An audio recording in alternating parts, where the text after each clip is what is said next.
je m'appelle Mélanie Tesseron, je suis copropriétaire de Château Pontet-Canet avec mon oncle Alfred et ma sœur Philippine. Mon grand-père est devenu propriétaire de Château Pontet-Canet en 1975. L'histoire de Pontet-Canet date de 1705 avec Monsieur de Pontet, qui était l'ex-gouverneur du Médoc, qui a acheté quelques parcelles dans le lieu-dit Canet, ici, devant nous. Et en 1705, il a acheté quelques vignobles, c'était très à la mode à cette époque-là.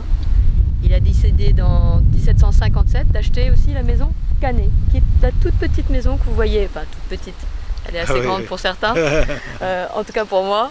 Et voilà, à droite, c'est la toute petite maison avec les deux petits étages avec le petit toit. C'est tout ce qu'il y avait ici, elle s'appelait la maison Canet, comme le lieu dit. Ensuite, la famille de Pontet a voulu agrandir le bâtisse et a construit la deuxième partie à gauche. Et c'est là où la famille de Pontet a donné leur nom au lieu-dit, donnant le château Pontet, le fondateur, Canet, le lieu-dit. Alors Pauillac est particulièrement reconnu mondialement par rapport au Cabernet Sauvignon, parce que nous avons des graves quartenaires. Le sol, si vous voulez, est très pauvre, c'est ce qu'on appelle le terroir. C'est très important pour nous, c'est d'ailleurs l'essentiel de notre travail, c'est de sortir le terroir dans le raisin pour que nous ayons vraiment le respect du terroir dans le vin. Nous travaillons à 100% en bio et biodynamie à travers notre vignoble. Nous sommes certifiés depuis 2010 par Écossaire pour le côté pour l'agriculture biologique et Biodivin pour le côté biodynamique, et depuis 2014 nous sommes passés Déméter.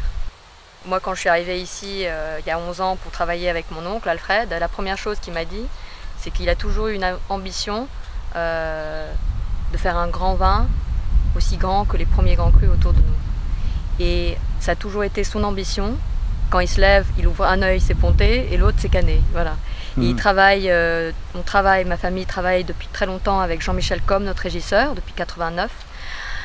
Jean-Michel, c'est un homme qui est un homme de profonde recherche, qui est extrêmement pédagogique, logique. Et il travaille avec mon oncle, surtout vis-à-vis de la qualité, depuis ce moment-là. Et ça a été un échange, une discussion, toujours vers la qualité, toujours comment progresser. Aujourd'hui, notre vignoble est à peu près à une 45 ans d'âge en moyenne, voire même 50. Et puis progressivement, nous avons investi dans les chais. Le plus d'investissement qu'on faisait dans le vignoble, le plus on le voyait dans le vin. Et à travers le temps, on arrivait à faire quelques expérimentations dans le vignoble et on voyait que le vignoble réagissait très bien. Et puis, le travail du sol est arrivé. Et chaque année, mon oncle goûte les derniers millésimes, et il a remarqué en 2003 que je fais un vin blanc, un vin rouge et un liquoreux. Il avait remarqué que le vin blanc avait beaucoup plus de profondeur, beaucoup plus d'éclat. Et donc il a dit à Jean-Michel, qu'est-ce que vous avez fait de différent? 2003, il faut se rappeler, c'était l'année de la canicule. Jean-Michel, voilà, on n'avait pas parlé, mais il a dit, voilà, nous, on a voulu faire quelque chose d'un peu différent, parce que nous avons essayé cette nouvelle technique, méthode qui s'appelle la biodynamie. On a vu que le vignoble réagissait très bien, il y avait beaucoup plus de profondeur dans le vin. Donc là, voilà, la lumière s'est éclaircie dans l'idée d'Alfred, et on a parlé avec mon père Gérard, et mon père était tout à fait pour essayer de faire quelque chose à Pontet-Canet. Donc nous avons 30% de Merlot, 65% de Cabernet Sauvignon, 4% de Cabernet Franc et 1% de petits verres d'eau.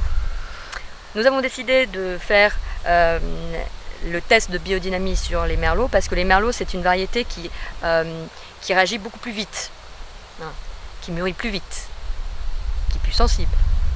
Donc nous avons fait 30% et on voyait que les vins, après les fermentations alcooliques, avaient beaucoup plus de tanins, beaucoup plus soyeux, beaucoup plus ronds, beaucoup plus complexes, beaucoup plus de profondeur. Donc c'est là, ça c'était en 2004, où nous avons fait l'expérimentation de 30% des Merlots, et c'est en 2005 que nous sommes allés à 100%.